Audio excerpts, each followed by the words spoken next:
through you guys for a minute. It's because I'm trying to go on Car Con Carne on my Facebook.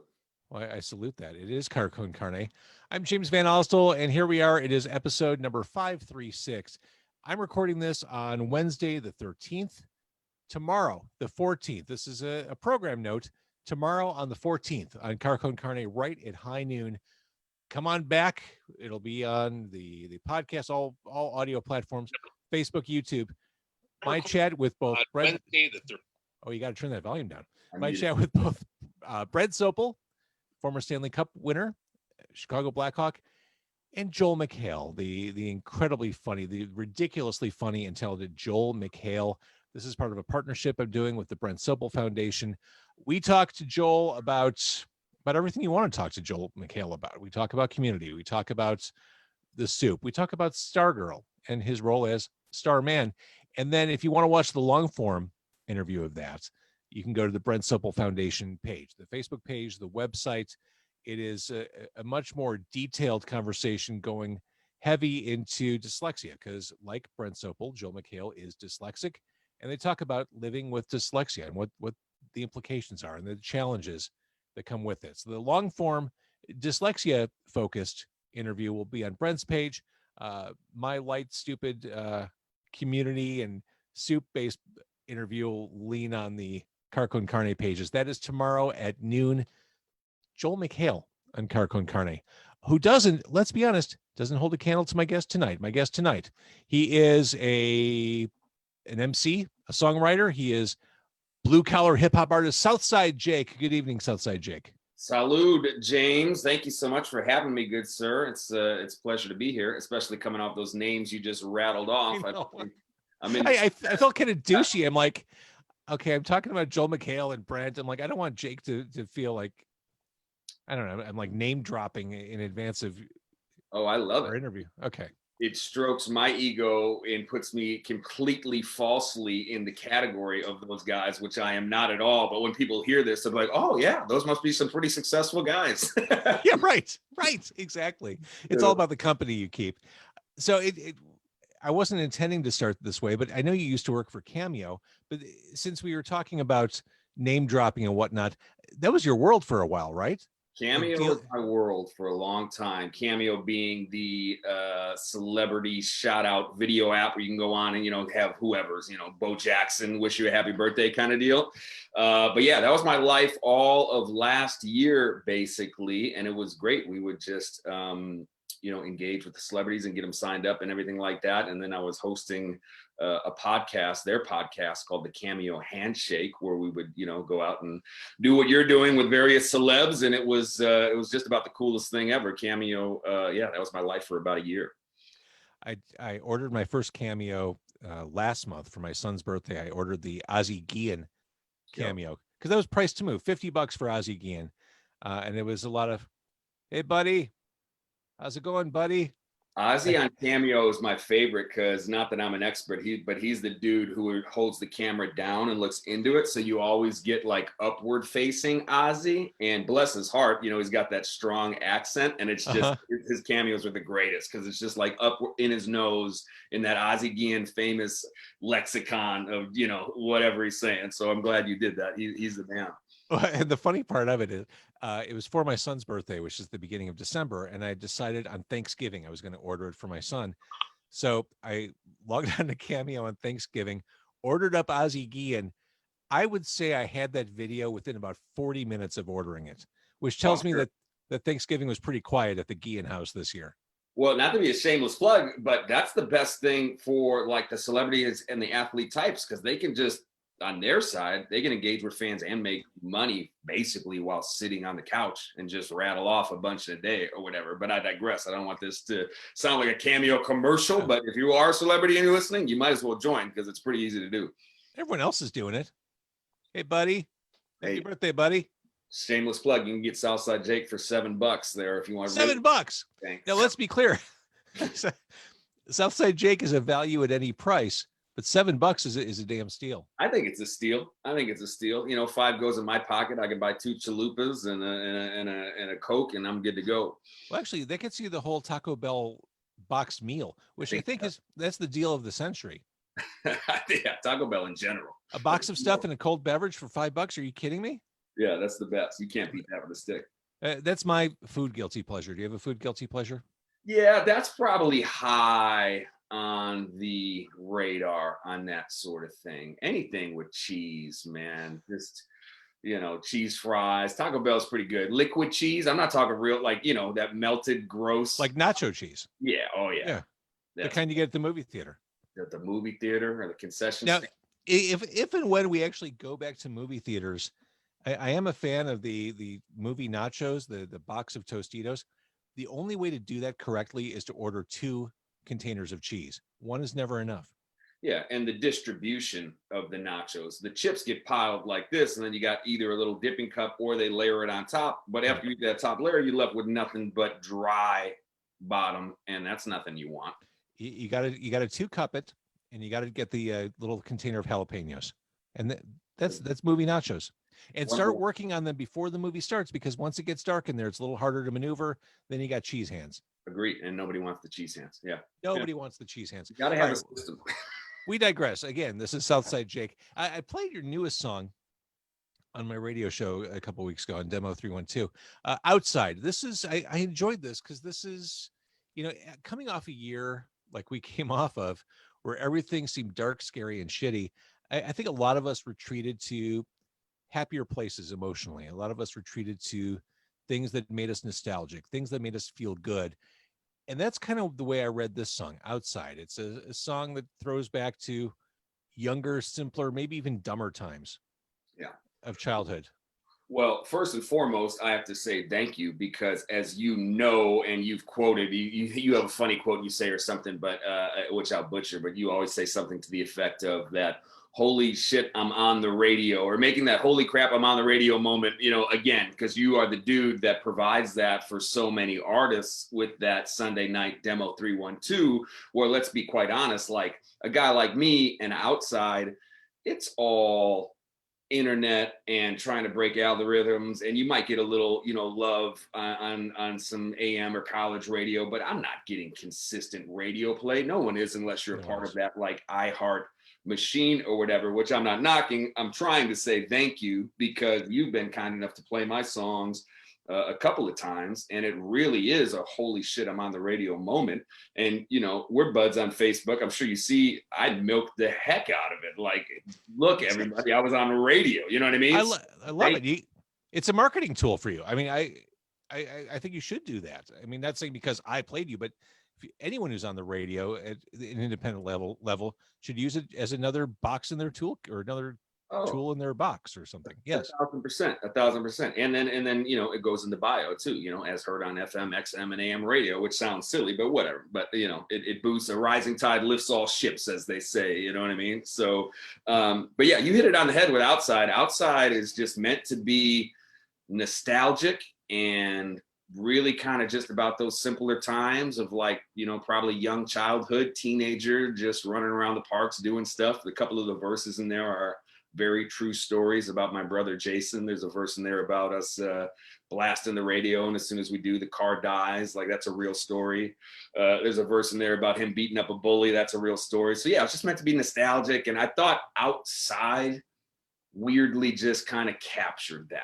Like, that's what you did. You went outside, you played. That was freedom. That was liberation as a kid.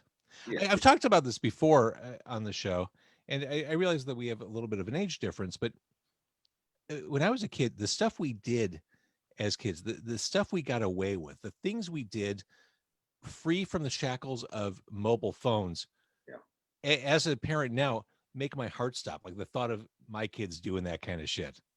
Like, I feel like we all got away with murder.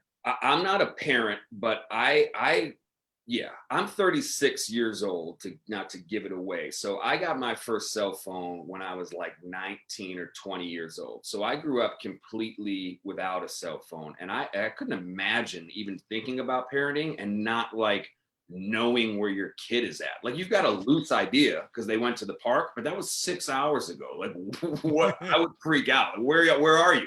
We got away with murder for sure. For sure. And going back to the concept of younger, simpler times, was this something you wrote during the pandemic? Yeah, I wrote it and put it out honestly in like 2 weeks. I had that instrumental for some time, and I don't know. I was always shying away from it for some reason. I just kind of kept it in the pocket. I've been sitting on the instrumental for probably like a year. And I just sat down 2, 3 weeks ago and I was like, let me throw it in and play around with it a little bit. And I was like, man, this is kind of cool. And these things sound ridiculous, but I'm sure you've interviewed so many, songwriters and stuff like that. Like sometimes the songs write themselves, Sure. which I realize how that sounds, but honestly, when you're writing songs, sometimes you sit here and you're laboring over it. And it takes 3 weeks to even try to get an idea for something. And sometimes you sit down and hammer out a tune in 12 minutes. Outside was that one. I don't know. I was just humming the melody and then it kind of came and I was like, oh, all right, let's go. Let's do it. It actually started singing Our Side is the best side, because the hook is outside is the best side. I was singing Our Side is the best side, almost kind of like a, I don't know, neighborhood anthem, proud of where you're from thing. And then the outside light bulb went on and I was like, oh, that's way better. And that's what it was. It was one of those quick ones that writes itself almost. Sticking on the neighborhood topic, Southside is in your name. It's who you are. Why was that important to put that in your stage identity, including the word Southside? Is it this kind of like chest beating, like you just want the world to know that this is who you are? Southsiders are proud by nature for sure, probably to a point of mild annoyance, not to talk down on my own kind. But there's a badge of honor that comes with being from the South Side for sure. Admittedly, I think it was an old boss when I first got into like adulthood in the workforce that just jokingly labeled me Southside Jake. And then as I started to develop and pursue the music after that, I was like, well, why reinvent the wheel? You are Southside Jake. There is a point of pride with Southside, so just be Southside Jake. The other thing I did is I spell Southside wrong on purpose, because Southside is 2 words in life, but I'm a smash together one word Southside Jake. But I did that on purpose so that the Google ability, for lack of a better term. So if you spell my name, you're going to get me every time. If you put South space side, you might not get me. So little tricking the algorithm meets pride meets an old boss saying, just teasing me like, oh, we're Southside Jake, let's go get lunch, that kind of deal. And we're kind of glossing over it, but for musicians and fledgling bands or thinking about performing, your Google ability is really important. You've got to be searchable. You can't be the boxes or the books or the chairs. You have to have an easy path from someone's interest to finding you on the internet. It has to be. And I mean, you could have the coolest name ever, but if those names are common things, like you said, where the flaming chairs, well, that's, you can't Google that. You know what I mean? You're going to get a bunch of articles about chairs or what on fire or whatever. You know what I mean? Like one of my favorite bands of all time is Fun. I forget if it was Fun period or Fun exclamation point, Nate Roos and those guys, but they're so hard to Google because you Google Fun and like, well, that's just a word, So Googleability high on my to-do list for sure. Lissa on our Facebook Live, as we're recording this on a Wednesday night, says Southside. And Lori says, doesn't Jake have YouTube videos? Well, yes, he does, Lori. I do. I have several YouTube videos. Subscribe. What do the kids say? Slam that subscribe button. Yeah, no. Smash it. Smash it. See, I'm not even cool enough to be cool on my own. Jake, if you want to know what the kids are saying, you come to me. Yes, sir. Understood. Well, that's why I figure out, 36-year-old Caucasian rapper, if that's not the most relatable things to the youths, then I don't know what is. And that's why I'm here. I'm just, I'm doing the Lord's work. So what got you interested in music? Or more specifically, what got you interested in rapping and performing? The rapping and performing came from being silly in like late high school, college era stuff. I played sports. I played baseball and basketball through college at Rockford University. And the bus rides and all that stuff, we would tease and do that silly roll call game where you just make up a quick rhyme and do a roll call or whatever. And then as the nightlife, for lack of a better term, dorm parties and partying and hanging out stuff would happen, we would honestly get overserved in freestyle rap. And at the risk of being overconfident, I was like really good at it. And then it led everyone to be like, dude, you got to at least try to make a go of this thing. But I had no clue of like how to write a song or what it takes to record a song or whatever. So we were having these parties right here on Archer Avenue, of course, on the South Side at one of my buddy's apartments when we were like young, you know, babies, like party style. And we would make up silly songs to the same instrumentals. And one of them, for whatever reason, was called Backflips on Your Face, just party silly nonsense. But everyone at the party knew the chorus, Backflips on Your Face, and when it was coming. And then me and my buddies would just freestyle in between to land the plane. We figured out we got to record this thing, found a guy with a basement set up, recorded Backflips on Your Face. It was horrible, you know, blah, blah, blah. That started the fire. And I was like, man, I got to pursue this thing. So a lot happened between then and now, but that's really what kicked off the performance side of it. Linda just said, love Southside Girl. Great video to go with it. Thank you. Shout out to all the Southside girls. That perfect juxtaposition between elegant and rough. That's not the first time you've said that. Actually, I might have typed it a few times, but yeah. I got no notes here. I'm, you know. I feel like that's something that you've had in your head for a while. Is there a Southside scene for what you do? There's obviously a huge rap and hip hop scene, especially on the South Side of Chicago. Huge. Even though I'm doing hip hop, I kind of live parallel to that as far as just like genre wise. There's so many young, amazing rappers in Chicago and on the South Side, but a lot of it is still kind of like the drill movement or the bop movement and like a very specific sound. I don't necessarily fall into that sound. I love it and respect those guys. I weirdly kind of live over here.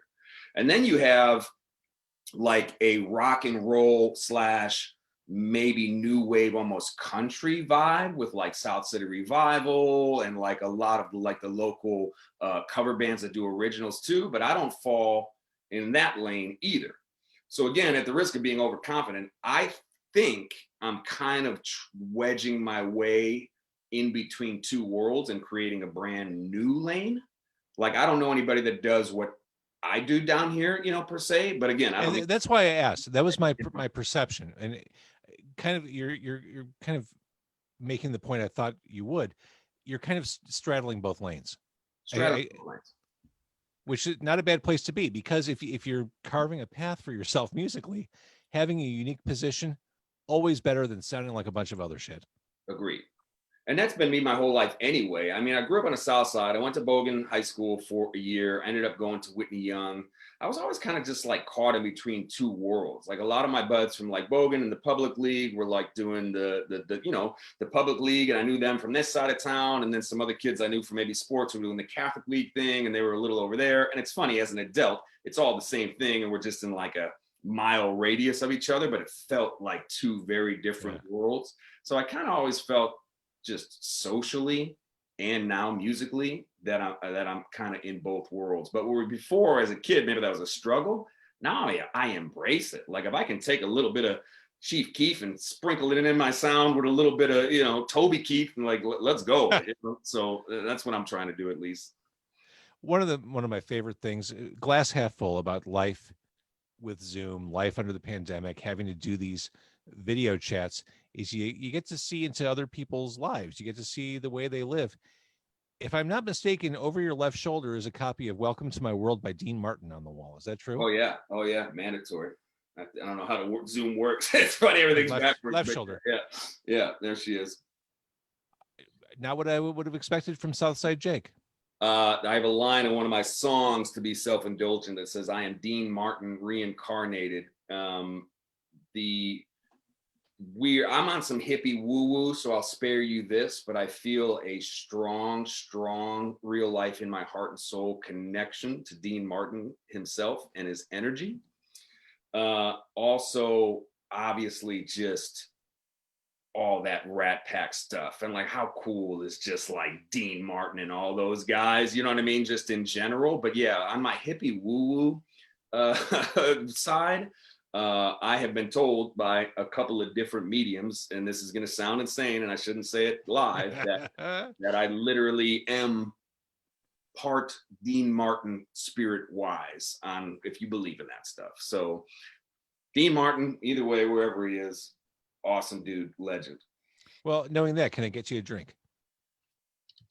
I don't think Dean would drink Busch No. Light. He should probably have like a martini or a whiskey going for him. Yeah.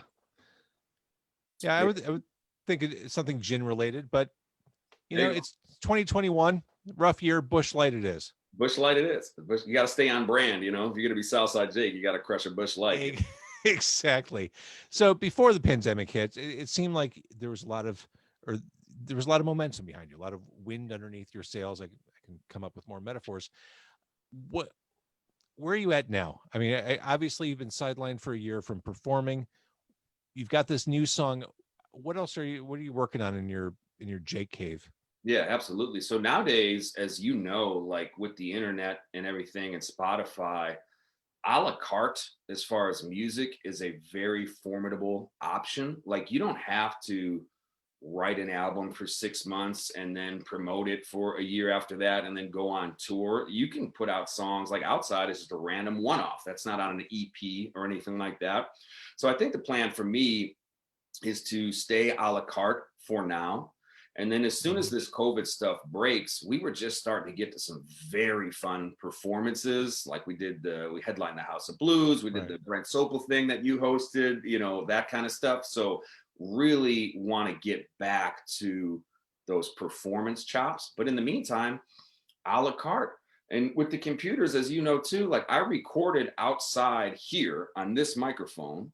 I sent the stems, as you would say on the biz, to a proper producer, but I recorded it right here. I do enough video editing where we can shoot a video for Outside and I can edit it right here. So just create quality a la carte content. And as soon as they open the gates for me to go out and perform, I want to just go back and see, can we sell out Reggie's? Can we sell out the House of Blues? How much momentum did we build during this last year of pandemic? So, a la carte and let's go as soon as they let us. Lissa also says, got to get some Blue Island Beer Company in your house. It sounds like a plug to me, but I support our friends at Blue Island Beer Company. Awesome place, awesome beers. I support and I love, and I'll say this in contrast, separate from that plug, 2-second pause. I just love light, pissy beer. Bud Light, Coors Light, Busch Light, Rolling Rock, High Life. Like for me, if you handed me like a beautiful IPA versus a Bushy, I'm taking the Bushy every time. And once again, you're staying completely on brand. At least it's authentic. This is not like the music and all this could end tomorrow. And I'm still going to be in the backyard crushing Busch Lights. That's all, that's all you can do. Awesome. What happened with your most recent podcast? Most recent podcast I was doing on my own was called A Southside Perspective. So I was at Cameo, as I referenced before, and I was hosting their podcast called A Cameo Handshake, where I would go out and I'd interview all these celebrities, and it was amazing. Due to circumstances outside of my control, in part COVID, I won't get into it. I basically left Cameo and I wasn't with them professionally any longer, but I was like, man, I really kind of caught this podcast itch and I love it. So you'll never catch on. So I was like, let me just run with it and at least try to do a season or two. So I did. I've been fortunate enough to meet some, great people, like yourself included. So had some awesome guests. We had Brent Sopel and Katie Caden, a band you probably know from your music background in Chicago. Remember Kill Hannah, that band at all? Never heard of them.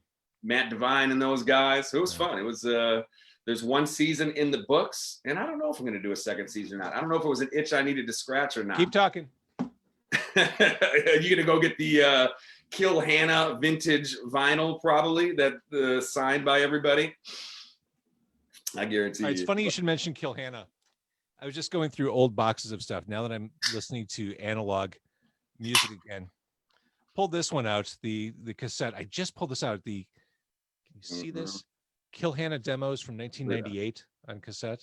Dude, off air, you'll have to send me a pic of that, because Matt Devine, the lead singer of Kill Hannah. Oh, that's amazing.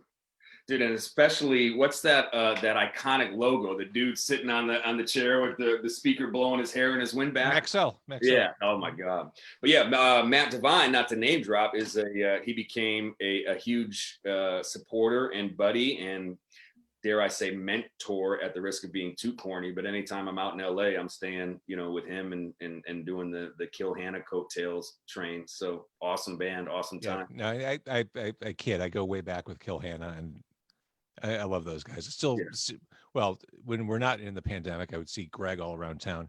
But yeah, Matt's great. In fact, I DJ'd the Jerry Bryant benefit at Metro. Yeah. It's probably like 2 years ago at this point. But Kill Hannah was on that.